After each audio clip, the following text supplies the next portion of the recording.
So today, I intend to use mathematical formulas, concepts, and expressions to tell a story in the Bible. I intend to use lyrical gymnastics with mathematical linguistics to explain a parable without doing what I term as a change of subject. So once upon a time, there lived a boy who was born in the realm of multiplication and addition.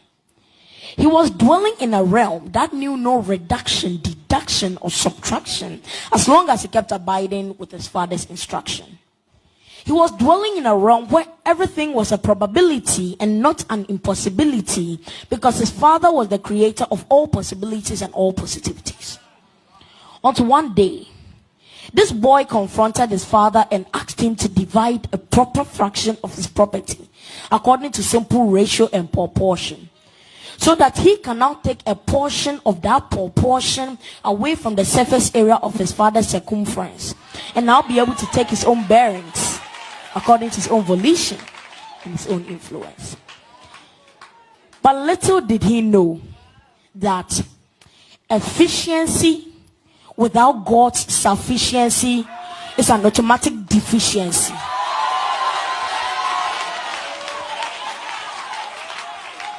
Little did he know that a vision will always be prone to division when that vision lacked provision, like submission and supervision.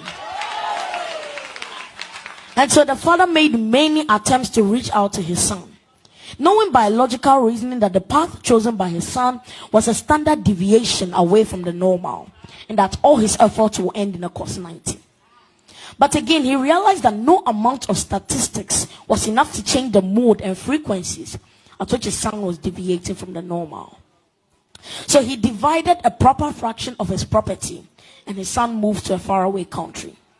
There he began to differentiate himself from his elements and his own identity. He began to integrate himself into a society where everyone saw him as a useless non-entity. He became valueless. He became an absolute zero. And just like any figure without a denominator, he became undefined.